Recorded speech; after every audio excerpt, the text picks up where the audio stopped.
Hai semuanya, seringkali kita merasa kalau hidup ini berat, penuh tantangan, dan banyak hal yang bikin kita stuck di titik tertentu. Kadang kita punya mimpi besar, tapi di sisi lain rasa malas, takut gagal, atau kebiasaan menunda justru jadi musuh terbesar. Disinilah muncul satu hal penting yang jarang disadari banyak orang. Kemampuan untuk memanipulasi diri sendiri.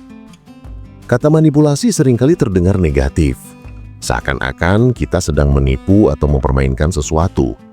Tapi kalau dipakai ke arah yang benar, manipulasi diri bisa jadi senjata paling ampuh untuk membuat kita bergerak, berkembang, dan keluar dari lingkaran kebiasaan buruk. Manipulasi diri pada dasarnya adalah seni untuk mengarahkan pikiran dan emosi kita supaya bisa melakukan hal-hal yang sebenarnya sulit atau terasa berat. Bukan berarti kita bohong sama diri sendiri dalam arti buruk, tapi lebih ke bagaimana cara kita menciptakan ilusi kecil, trik sederhana, atau dorongan tertentu agar diri mau bergerak. Ibaratnya otak dan hati kita ini seringkali nggak sinkron. Otak tahu apa yang baik, tapi hati malas untuk mulai. Nah, manipulasi diri itu jadi jembatan supaya keduanya bisa jalan bareng. Contohnya sederhana, bayangkan ada seseorang yang pengen banget punya badan sehat. Dia tahu harus olahraga, harus jaga makan, tapi tiap kali niat jogging selalu kalah sama rasa malas. Kalau dia terus-menerus berharap motivasi datang sendiri, bisa jadi sampai kapanpun gak akan mulai. Tapi kalau dia pinter memanipulasi diri, misalnya dengan bilang ke dirinya, "Oke, gue gak perlu lari jauh, cukup pakai sepatu olahraga dan keluar rumah sebentar." Akhirnya tubuh pun bergerak. Begitu udah di luar, biasanya jadi keterusan. Itu manipulasi kecil yang kelihatan sepele, tapi efeknya bisa besar. Manipulasi diri juga bisa berupa cara kita mengubah cara pandang terhadap sesuatu. Misalnya ada orang yang benci banget sama pekerjaan rumah atau tugas kuliah. Kalau dia memandang tugas itu sebagai beban, otomatis otak langsung menolak. Tapi kalau dia mengubah sudut pandang dengan bilang ke dirinya, "Tugas ini bukan beban, tapi latihan buat otak gue biar makin tajam." Maka yang tadinya berat bisa jadi lebih ringan. Kita menciptakan narasi baru supaya diri sendiri bisa menerima. Kadang, bukan pekerjaannya yang bikin susah, tapi cara kita melihatnya. Banyak orang gagal mencapai target hidupnya bukan karena mereka bodoh atau nggak punya kesempatan, tapi karena mereka nggak bisa mengendalikan diri. Pikiran kita penuh dengan jebakan. Ada rasa nyaman yang bikin malas berubah. Ada rasa takut yang bikin kita berhenti sebelum mulai. Ada rasa minder yang bikin kita ragu ambil peluang. Dengan memanipulasi diri, kita bisa menciptakan trik psikologis supaya bisa melewati jebakan-jebakan itu. Misalnya, dengan memecah target besar jadi target kecil, kita memanipulasi otak biar nggak merasa terbebani. Kalau tujuannya menulis buku 200 halaman, pasti terdengar berat. Tapi kalau dimanipulasi jadi, hari ini gue cuma nulis 1 halaman, otak akan lebih mau menerima. Lama-lama, 1 halaman itu bertambah jadi banyak tanpa terasa. Ada juga bentuk manipulasi diri lewat imajinasi. Otak manusia nggak bisa membedakan dengan jelas antara sesuatu yang nyata dengan sesuatu yang dibayangkan dengan intens. Kalau kita membayangkan hal buruk terus, otak akan merespon seakan-akan itu nyata, sehingga timbul rasa cemas dan takut. Tapi sebaliknya, kalau kita bisa memanipulasi diri dengan membayangkan kesuksesan, membayangkan diri sudah mencapai sesuatu, itu bisa jadi bahan bakar semangat. Atlet profesional sering melakukan visualisasi ini sebelum bertanding. Mereka membayangkan dirinya berhasil, membayangkan setiap gerakan, sehingga saat benar-benar dilakukan, tubuh lebih siap. Kita pun bisa melakukan hal serupa di kehidupan sehari-hari. Manipulasi diri juga bisa dilakukan lewat kebiasaan kecil yang konsisten. Misalnya, kita tahu kalau menunda pekerjaan itu bikin stres di akhir, tapi otak selalu mencari alasan untuk menunda. Nah, kita bisa memanipulasi diri dengan membuat aturan main kecil. Misalnya, kalau lagi malas kerja, kita bilang ke diri sendiri, "Oke, gue cuma kerja 5 menit aja. Setelah itu boleh berhenti." Anehnya, begitu 5 menit itu dijalani, biasanya kita nggak berhenti, tapi terus lanjut. Karena otak sudah tertipu bahwa ini cuma sebentar. Padahal sebenarnya kita sudah masuk ke mode kerja. Dalam hidup sehari-hari, manipulasi diri bisa hadir dalam banyak bentuk. Ada orang yang pakai hadiah sebagai alat manipulasi. Misalnya, kalau dia berhasil menyelesaikan tugas, dia kasih reward ke dirinya dengan makanan favorit atau hiburan kecil. Dengan begitu, otak merasa ada sesuatu yang ditunggu setelah selesai kerja. Ada juga yang pakai rasa malu sebagai alat manipulasi.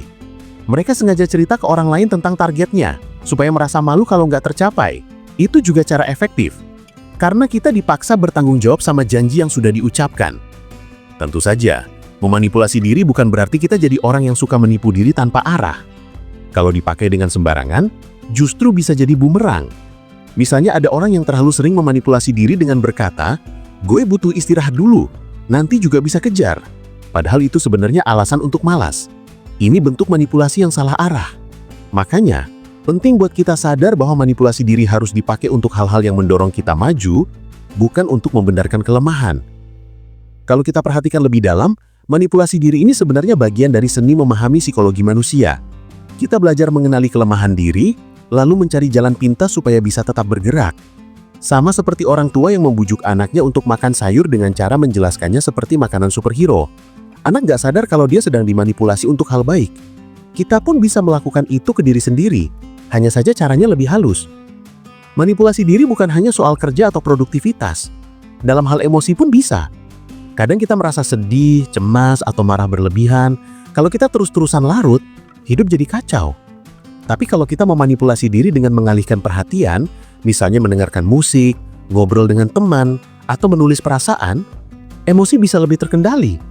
Kita menciptakan ilusi bahwa masalah nggak sebesar itu, sehingga hati jadi lebih tenang. Banyak filosofi kuno juga mengajarkan hal serupa. Misalnya dalam stoicisme, ada ajaran untuk mengontrol pikiran dengan cara membingkai ulang suatu peristiwa. Kalau ada hal buruk terjadi, mereka memanipulasi diri dengan mengatakan, "Ini bukan musibah," tapi yang bagi orang lain mungkin bikin stres. Dari sini kelihatan bahwa manipulasi diri bukan hal baru, tapi sudah jadi seni yang dipakai manusia sejak dulu. Kalau dipikir-pikir, kita semua sebenarnya sudah sering memanipulasi diri tanpa sadar. Ketika kita menunda alarm dengan bilang, "Cuma 5 menit lagi," itu manipulasi juga, walau kadang jadi jebakan. Ketika kita bilang, "Besok gue pasti lebih semangat," padahal tahu kemungkinan besar sama saja, itu juga bentuk manipulasi. Bedanya, kita perlu belajar bagaimana mengarahkan manipulasi ini ke jalur yang benar, supaya nggak merugikan. Manipulasi diri juga erat kaitannya dengan bagaimana kita mengatur lingkungan sekitar. Seringkali orang berpikir masalahnya ada pada kemauan, padahal sebenarnya masalahnya ada pada lingkungan yang nggak mendukung. Contohnya orang yang ingin mengurangi konsumsi makanan manis. Kalau di rumah masih banyak stok kue, permen, dan minuman bersoda, pasti akan sulit. Tapi kalau dia memanipulasi lingkungannya dengan cara nggak beli camilan manis atau menggantinya dengan buah, otomatis dirinya juga lebih mudah mengendalikan keinginan. Ini cara manipulasi yang sederhana tapi sangat efektif. Karena kita nggak hanya melawan diri sendiri, tapi menciptakan kondisi di mana pilihan buruk jadi lebih sulit dilakukan. Selain itu, manipulasi diri bisa datang lewat cerita yang kita tanamkan pada diri sendiri. Manusia hidup dengan narasi. Kita selalu butuh cerita yang membuat sesuatu terasa masuk akal. Misalnya ada orang yang rajin olahraga bukan semata-mata karena dia suka, tapi karena dia meyakinkan dirinya bahwa dia adalah orang yang disiplin. Identitas itu yang membuatnya bertahan. Jadi manipulasi diri kadang bukan sekedar trik jangka pendek, tapi juga penciptaan identitas baru. Kalau kita bisa menanamkan pada diri sendiri bahwa kita adalah orang yang rajin, orang yang kuat, orang yang gak gampang menyerah, maka tindakan sehari-hari akan mengikuti narasi itu. Manipulasi diri juga bisa menggunakan tekanan waktu. Banyak orang yang kalau punya waktu longgar justru malah menunda pekerjaan.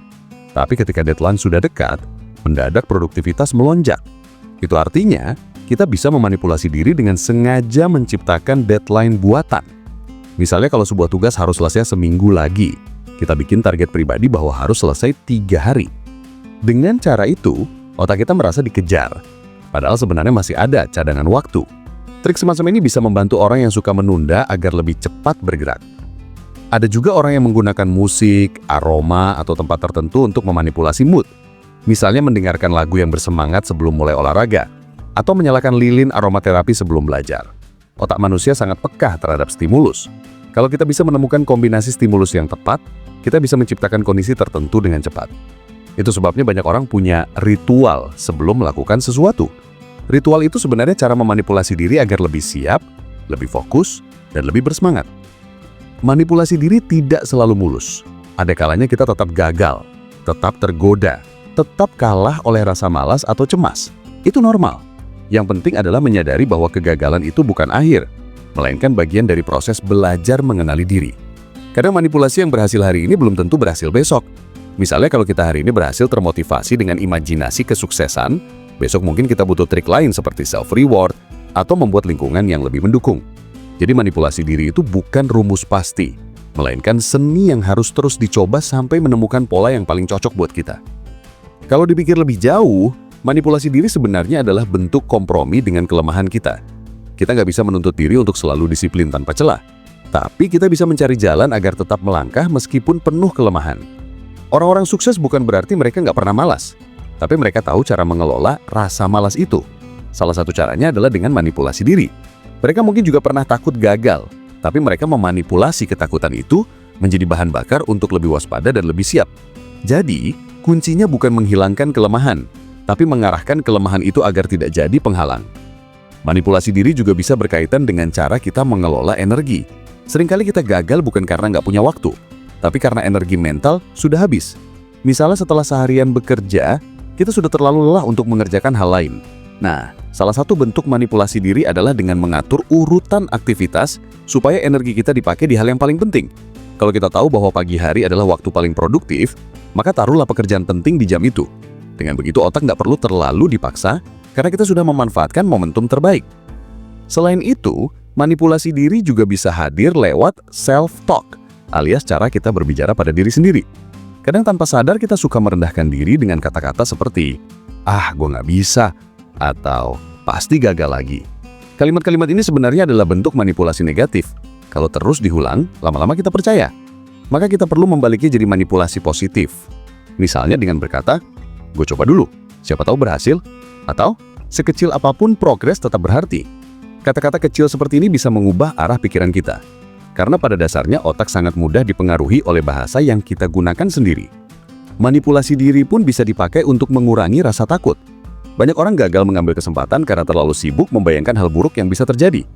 Nah, salah satu manipulasi diri adalah dengan membalik narasi itu. Alih-alih membayangkan kegagalan, coba bayangkan konsekuensinya kalau kita tidak mencoba sama sekali. Misalnya kalau kita takut melamar pekerjaan baru karena merasa belum siap. Bayangkan apa yang akan terjadi kalau kita tetap bertahan di posisi yang sekarang, tanpa perkembangan.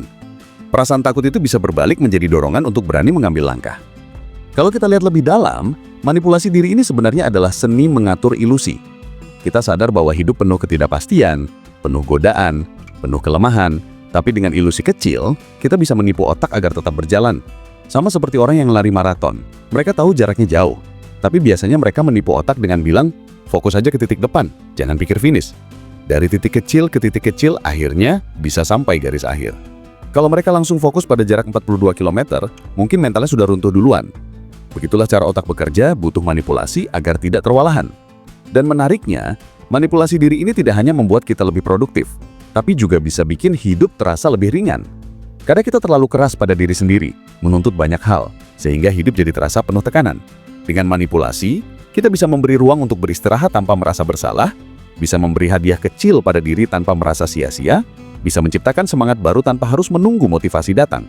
Hidup bukan soal selalu disiplin kaku, tapi soal bagaimana kita menemukan cara untuk tetap bergerak meski dalam kondisi sulit.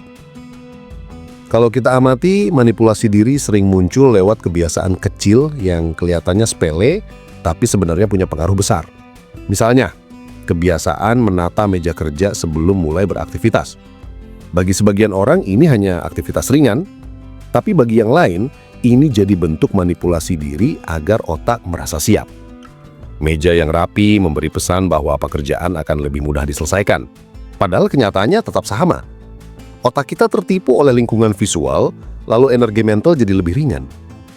Hal-hal kecil seperti ini menunjukkan bahwa manipulasi diri tidak selalu tentang motivasi besar, tapi bisa dimulai dari hal sederhana. Manipulasi juga bisa datang dalam bentuk memecah kesulitan menjadi permainan. Banyak orang merasa kesulitan melakukan hal yang membosankan karena tidak ada kesenangan di dalamnya. Tapi kalau dibungkus dengan unsur permainan, pekerjaan itu bisa terasa lebih menarik.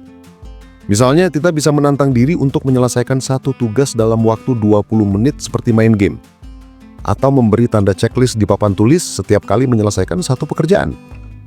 Checklist sederhana itu bisa memberi rasa puas yang memanipulasi otak agar merasa menang. Prinsip ini sering dipakai dalam aplikasi produktivitas yang seolah-olah memberi poin atau reward setiap kali pengguna menyelesaikan sesuatu. Padahal rewardnya sederhana, hanya tanda centang, tapi efeknya cukup kuat. Ada juga manipulasi diri dengan cara membandingkan masa lalu dan masa depan. Kadang ketika kita malas melakukan sesuatu, kita bisa memanipulasi diri dengan mengingat bagaimana rasanya saat dulu gagal karena menunda. Rasa tidak enak itu bisa jadi dorongan untuk tidak mengulang kesalahan yang sama. Atau sebaliknya, kita bisa membayangkan betapa nyamannya masa depan kalau kita menyelesaikan tugas sekarang. Jadi kita menciptakan perbandingan emosional antara kalau gue berhenti di sini, gue rugi. Dengan kalau gue lanjut, gue dapat hasil. Dengan perbandingan itu, otak lebih mudah diarahkan untuk memilih tindakan yang lebih baik.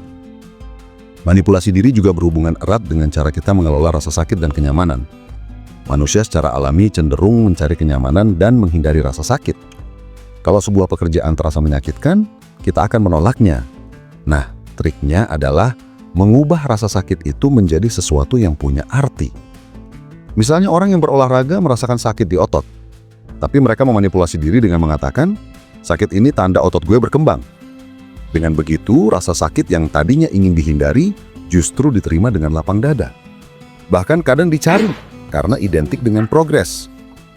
Selain itu, manipulasi diri bisa muncul lewat pengelolaan cerita dalam kepala. Otak kita suka membesar-besarkan masalah. Kadang tugas kecil terasa besar hanya karena kita terus memikirkan betapa beratnya. Untuk memanipulasi diri, kita bisa membalik cerita itu. Alih-alih berkata, ini tugas sulit, kita bisa bilang, ini hanya satu langkah kecil dari banyak hal. Dengan begitu, yang tadinya tampak besar bisa dikecilkan. Kita sedang bermain dengan skala masalah dalam kepala supaya otak lebih berani menghadapi. Kalau kita perhatikan, orang yang pandai memanipulasi diri biasanya juga lebih fleksibel. Mereka nggak kaku dengan satu cara, tapi bisa ganti trik sesuai situasi. Kadang pakai imajinasi sukses, kadang pakai self-talk, kadang pakai reward buatan, kadang pakai deadline buatan. Fleksibilitas ini yang membuat mereka bisa bertahan menghadapi berbagai tantangan. Karena kenyataannya, nggak ada satu trik yang selalu berhasil. Hari ini kita bisa termotivasi dengan imajinasi sukses, tapi besok mungkin kita perlu manipulasi lain, seperti menyalakan musik atau membuat janji ke teman. Jadi seni manipulasi diri itu dinamis, selalu bergerak mengikuti kondisi. Salah satu bentuk manipulasi diri yang cukup menarik adalah menciptakan persona baru. Banyak orang yang merasa lebih berani atau percaya diri ketika membayangkan dirinya sebagai versi lain. Misalnya seorang penulis pemula bisa memanipulasi diri dengan berkata, sekarang gue bukan cuma diri gue, tapi gue adalah penulis profesional yang sedang menulis karya. Dengan begitu, dia merasa punya tanggung jawab lebih besar dan terdorong untuk menulis. Sama seperti aktor yang bisa masuk ke dalam karakter tertentu, kita pun bisa menciptakan peran yang membantu kita bertindak sesuai harapan. Ini bukan berarti kita pura-pura, tapi kita sedang menciptakan kondisi mental baru yang lebih mendukung. Manipulasi diri juga sering terlihat dalam dunia kerja. Banyak orang sukses punya kebiasaan membuat ilusi urgensi. Mereka bertindak seolah-olah waktu mereka sangat terbatas, padahal sebenarnya masih ada ruang. Ilusi ini membuat mereka bergerak cepat, fokus, dan tidak membuang waktu. Kalau mereka santai dengan waktu yang longgar, kemungkinan besar mereka akan menunda. Jadi mereka sengaja menanamkan tekanan palsu demi hasil yang lebih baik. Ada juga manipulasi diri yang sifatnya sangat personal, seperti menempelkan kata-kata motivasi di dinding kamar, menculis jurnal syukur, atau membuat daftar impian. Semua itu sebenarnya bentuk manipulasi visual dan emosional. Setiap kali melihat tulisan atau gambar itu, otak teringat pada tujuan sehingga rasa malas bisa berkurang. Walaupun terlihat sederhana, efeknya bisa konsisten kalau dilakukan terus-menerus. Kalau kita tarik lebih jauh lagi, sebenarnya manipulasi diri adalah seni berdamai dengan kenyataan bahwa manusia itu lemah. Kita sering gagal, sering malas, sering takut, tapi dengan trik-trik ini, kita bisa tetap berjalan meski penuh kelemahan. Manipulasi diri membuat kita tidak perlu menunggu motivasi besar atau kondisi ideal. Kita bisa bergerak sekarang juga dengan ilusi kecil yang membuat langkah pertama jadi lebih mudah. Yang menarik, manipulasi diri juga bisa membantu kita menemukan kebahagiaan sederhana.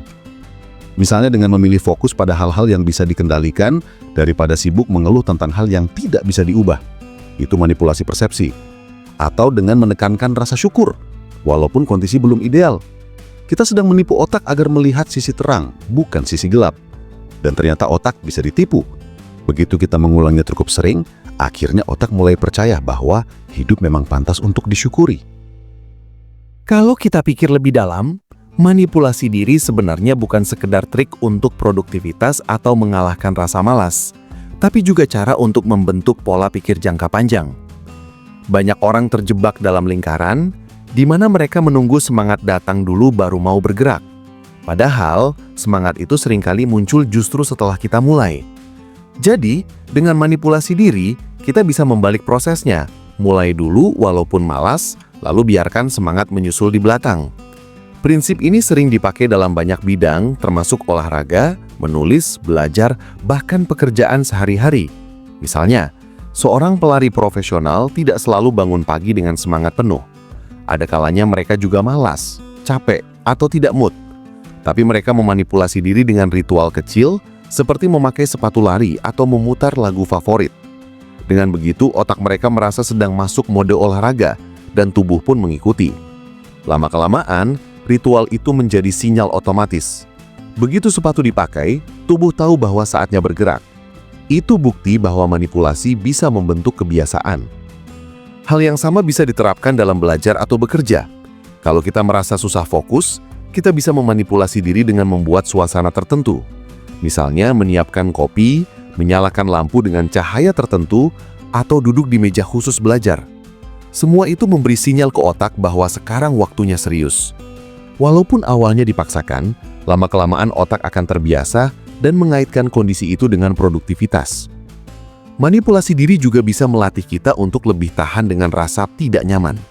Salah satu alasan kenapa banyak orang gagal berubah adalah karena mereka ingin semua proses terasa nyaman. Padahal, perubahan hampir selalu disertai ketidaknyamanan. Nah, dengan manipulasi diri, kita bisa menciptakan narasi baru terhadap rasa tidak nyaman itu. Misalnya, rasa lelah setelah olahraga dimaknai sebagai tanda tubuh makin sehat, bukan sebagai penderitaan. Atau rasa tegang sebelum presentasi dimaknai sebagai energi positif, bukan sebagai kecemasan. Dengan begitu, kita bisa mengelola perasaan yang biasanya membuat kita mundur. Ada juga manipulasi diri yang berhubungan dengan memaksa diri lewat komitmen sosial. Manusia pada dasarnya peduli dengan bagaimana orang lain melihat dirinya. Itu bisa dimanfaatkan.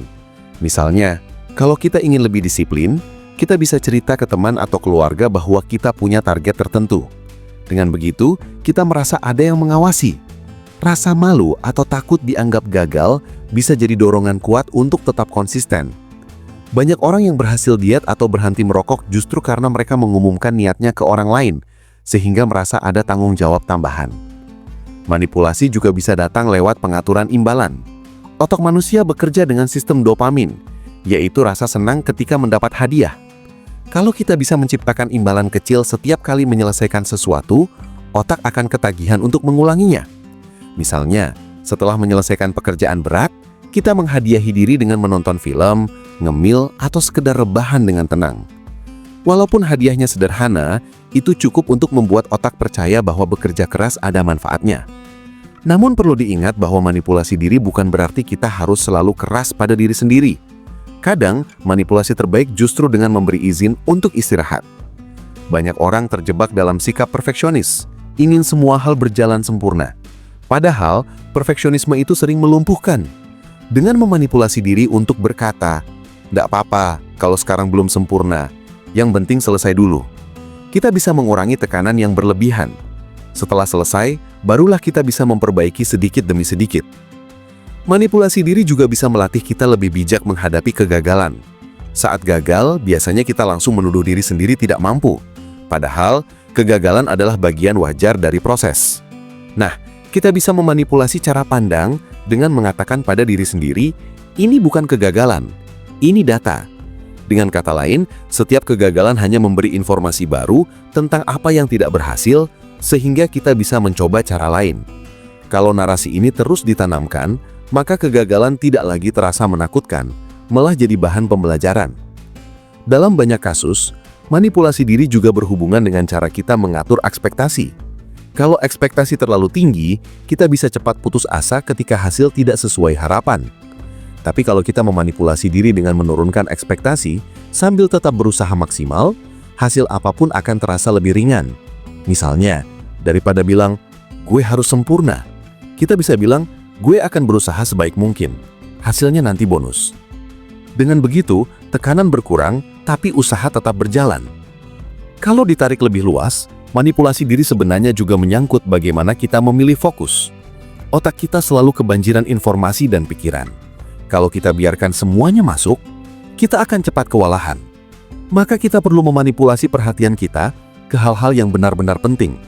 Misalnya, ketika menghadapi masalah besar, kita bisa memecahnya menjadi beberapa bagian kecil dan fokus menyelesaikan satu hal dulu. Dengan begitu, otak tidak merasa kewalahan. Satu hal yang menarik adalah bahwa manipulasi diri seringkali terasa aneh di awal, seakan-akan kita sedang menipu diri. Tapi justru dari kepura-puraan itulah lahir kebiasaan baru. Sama seperti orang yang pura-pura tersenyum ketika sedih. Walaupun awalnya dipaksakan, lama-kelamaan perasaan bisa mengikuti. Otak kita mudah sekali percaya pada tindakan. Jadi ketika kita memaksa diri bertindak meski belum siap, biasanya perasaan dan pikiran akan menyusul. Inilah kenapa pepatah "fake it till you make it" sering terbukti. Kalau kita mau jujur, hampir semua orang sukses di dunia ini punya cara memanipulasi dirinya. Mereka mungkin terlihat seolah-olah punya motivasi tanpa henti. Padahal, sebenarnya mereka juga sering malas, takut, atau ingin menyerah. Bedanya, mereka tahu bagaimana mengatur pikiran dan emosi mereka. Mereka tidak membiarkan kelemahan itu menguasai, melainkan menciptakan trik-trik untuk tetap maju. Itu sebabnya, manipulasi diri bisa dibilang bukan sekedar keterampilan tambahan, tapi salah satu kunci penting dalam bertahan di kehidupan modern yang penuh distraksi. Kadang kita merasa manipulasi diri itu terdengar seperti sesuatu yang palsu. Padahal sebenarnya otak kita memang butuh dipancing dengan cara-cara tertentu. Manusia seringkali tidak bekerja hanya dengan logika, tapi lebih banyak dengan emosi. Logika bilang kita harus belajar atau kerja, tapi emosi bilang kita capek, malas, atau ingin bersenang-senang. Nah, disinilah manipulasi bekerja. Ia bukan menghapus emosi, tapi menyeimbangkannya, supaya kita tetap bisa bergerak meski hati awalnya tidak mau. Salah satu bentuk manipulasi yang cukup ampuh adalah dengan membuat diri seolah-olah punya penonton. Misalnya kita sedang sendiri di kamar, tapi membayangkan ada orang lain yang memperhatikan kita. Rasanya jadi lebih segan untuk bermalas-malasan. Beberapa orang bahkan menaruh kamera atau cermin di ruangan kerja mereka, bukan untuk benar-benar dilihat orang lain, tapi supaya merasa ada yang memperhatikan. Dengan begitu, mereka terdorong untuk lebih disiplin. Ini sejenis manipulasi psikologis yang sederhana tapi bisa mempengaruhi cara kita bertindak. Manipulasi diri juga bisa datang lewat pengaturan bahasa yang kita pakai sehari-hari. Ketika kita bilang, "Gue harus ngerjain tugas," itu terasa seperti beban. Tapi kalau kita ubah jadi, "Gue mau ngerjain tugas," kesannya lebih ringan. Perubahan satu kata saja bisa mempengaruhi perasaan. Sama halnya dengan kalimat, "Gue nggak boleh gagal," dibandingkan, "Gue mau belajar dari proses ini." Kalimat pertama menekan, sementara yang kedua memberi ruang. Dengan mengganti bahasa, kita sebenarnya sedang memanipulasi otak agar melihat hal yang sama dengan cara berbeda. Selain itu, ada juga trik manipulasi diri dengan menggunakan waktu yang sangat singkat. Banyak orang malas memulai sesuatu karena merasa harus menyelesaikan semuanya sekaligus. Padahal kalau kita bilang ke diri sendiri, cukup kerjain 2 menit aja. Biasanya itu cukup untuk memecah kebekuan awal. Begitu sudah mulai, 2 menit itu sering berlanjut jadi lebih lama tanpa sadar. Trik 2 menit ini populer dipakai orang-orang yang ingin mengatasi prokrastinasi, karena otak lebih mudah menerima tugas kecil dibanding tugas besar. Manipulasi diri juga sering berhubungan dengan bagaimana kita menata prioritas. Kadang kita menipu diri sendiri dengan merasa sudah sibuk, padahal sebenarnya kita hanya sibuk dengan hal-hal kecil yang tidak terlalu penting. Maka untuk memanipulasi diri agar lebih fokus, kita bisa membuat daftar 3 hal paling penting setiap hari. Kita bilang ke diri sendiri, kalau 3 hal ini selesai, hari ini sukses. Dengan begitu, otak punya gambaran yang jelas dan tidak merasa kewalahan dengan daftar panjang yang sebenarnya tidak semua mendesak. Ada juga bentuk manipulasi diri yang sifatnya lebih emosional, yaitu dengan menghubungkan tugas yang kita lakukan dengan sesuatu yang lebih bermakna. Misalnya seorang ayah yang capek bekerja bisa memanipulasi diri dengan selalu mengingat bahwa hasil kerjanya untuk anak-anaknya. Dengan mengaitkan hal yang melelahkan dengan tujuan yang lebih besar, beban terasa lebih ringan. Ini manipulasi dalam bentuk makna. Kita menambahkan cerita yang lebih dalam sehingga hati mau bertahan lebih lama. Kalau dipikir, banyak sekali momen dalam hidup di mana kita sebenarnya sedang memanipulasi diri. Saat belajar menjelang ujian, kita menipu otak dengan berkata, "Cuma malam ini aja gue harus lembur." Saat diet, kita bilang, "Hari ini gue skip makanan manis, besok boleh lagi." Padahal kalau sudah terbiasa, besok pun jadi lebih mudah menahan. Saat olahraga, kita bilang, "1 set terakhir aja." Padahal setelah itu bisa jadi tambah set lagi. Semua itu manipulasi kecil yang membuat kita bergerak lebih jauh dari yang awalnya kita kira. Namun penting juga untuk menyadari bahwa manipulasi diri butuh keseimbangan. Kalau terlalu sering digunakan tanpa arah, kita bisa kehilangan kendali. Misalnya terus-menerus memanipulasi diri untuk bekerja tanpa henti, bisa berujung pada burnout. Atau memanipulasi diri untuk merasa baik-baik saja, padahal sedang terluka, bisa membuat kita menekan emosi terlalu lama. Maka, manipulasi diri sebaiknya dipakai dengan bijak, membantu kita maju tapi tetap memberi ruang untuk jujur pada diri sendiri. Salah satu cara paling sehat untuk memanipulasi diri adalah dengan memberi perhatian pada progres kecil. Banyak orang berhenti di tengah jalan karena mereka merasa hasilnya tidak terlihat. Padahal kalau kita melatih diri untuk merayakan langkah kecil, kita bisa bertahan lebih lama. Misalnya menulis 1 halaman setiap hari mungkin terasa sepele, tapi kalau dilakukan setahun penuh, hasilnya jadi buku. Kalau kita memanipulasi otak untuk selalu fokus pada pencapaian kecil itu, rasa puas bisa terus hadir dan jadi bahan bakar untuk melangkah lebih jauh. Manipulasi diri juga bisa dipakai untuk mengurangi rasa cemas terhadap masa depan. Banyak orang terlalu sibuk membayangkan skenario buruk, sehingga tidak berani mencoba. Triknya adalah membalik arah bayangan itu.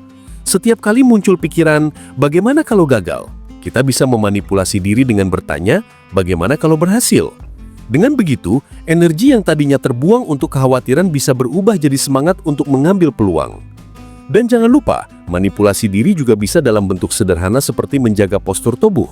Ketika kita duduk tegak, tersenyum, dan bernafas dalam, otak ikut merasakan energi positif. Walaupun awalnya hanya pura-pura, tubuh bisa mempengaruhi pikiran. Inilah yang disebut embodied cognition, di mana gerakan tubuh bisa mengubah emosi. Jadi kadang cukup dengan berdiri tegak dan tersenyum, kita sudah memanipulasi diri untuk merasa lebih percaya diri. Semakin dipelajari, semakin jelas bahwa manipulasi diri bukan hal asing. Justru ini adalah cara natural manusia bertahan dalam berbagai situasi. Kita tidak bisa selalu mengandalkan motivasi, tapi kita bisa menciptakan trik-trik kecil yang membuat hidup lebih ringan. Bahkan dalam banyak kasus, orang yang terlihat paling disiplin sebenarnya hanyalah orang yang paling pintar memanipulasi dirinya. Mereka tahu kapan harus menipu rasa malas, kapan harus memberi hadiah kecil, kapan harus menakuti diri dengan konsekuensi, dan kapan harus menenangkan diri dengan narasi baru. Semua itu bagian dari permainan mental yang kalau dilakukan dengan bijak, bisa membawa kita lebih dekat dengan tujuan hidup. Kalau kita tarik kesimpulan dari semua pembahasan ini, jelas bahwa manipulasi diri bukan soal menipu diri secara negatif, melainkan tentang bagaimana kita bisa menjadi dalang bagi pikiran dan emosi kita sendiri. Hidup memang seringkali nggak sesuai harapan. Tubuh kita sering malas, pikiran kita gampang terdistraksi, dan hati kita sering goyah. Kalau kita hanya pasrah pada kondisi itu, bisa-bisa kita nggak pernah bergerak kemana-mana. Tapi dengan trik manipulasi, kita bisa mengubah kelemahan itu menjadi dorongan. Bayangkan saja, tanpa manipulasi diri, seseorang yang ingin menulis buku mungkin tidak pernah memulai karena terintimidasi jumlah halamannya. Tapi dengan manipulasi sederhana, misalnya menulis 1 paragraf sehari, lama-lama buku itu bisa selesai. Atau seorang mahasiswa yang merasa malas belajar bisa memanipulasi dirinya dengan menyalakan timer 5 menit. Awalnya terasa ringan, lalu setelah 5 menit, ternyata bisa lanjut lebih lama. Itu semua membuktikan bahwa langkah kecil yang dipaksa lewat manipulasi bisa membuka jalan besar. Manipulasi diri juga membuat kita belajar bahwa motivasi itu bukan sesuatu yang datang dari luar, tapi bisa diciptakan dari dalam. Kita tidak perlu menunggu mood bagus, tidak perlu menunggu ada orang yang mendorong, karena kita sendiri bisa jadi pendorong itu. Dengan mengatur bahasa, menciptakan lingkungan, membayangkan masa depan, memberi reward kecil, atau bahkan pura-pura percaya diri, kita sedang membangun sistem motivasi internal. Motivasi dari luar bisa saja hilang, tapi kalau kita punya kemampuan manipulasi diri, kita bisa bangkit kapan saja. Namun, perlu diingat bahwa semua ini butuh latihan. Tidak ada orang yang langsung mahir memanipulasi dirinya. Kadang kita berhasil, kadang gagal. kadang terjebak dengan manipulasi yang salah arah. Itu normal. Yang penting adalah kita terus sadar bahwa otak dan hati kita bisa diarahkan, bukan sesuatu yang kaku. Setiap kali gagal, kita bisa evaluasi. Mungkin perlu trik lain, mungkin perlu narasi baru, mungkin perlu hadiah lebih besar, atau mungkin perlu menurunkan ekspektasi. Dengan cara itu, kita terus belajar memahami diri sendiri. Pada akhirnya, cara memanipulasi diri adalah seni untuk menjadi lebih manusiawi. Kita tidak sedang mengejar kesempurnaan, tapi mencari cara supaya tetap bisa berjalan meski penuh kekurangan. Kita tidak sedang menipu diri agar hidup terlihat indah, tapi kita sedang memilih sudut pandang yang membuat hidup lebih bisa dijalani. Dan kalau kita bisa konsisten, manipulasi diri bukan lagi sekedar trik sesaat, tapi berubah jadi gaya hidup yang membuat kita lebih kuat, lebih sabar, lebih produktif, dan lebih bahagia.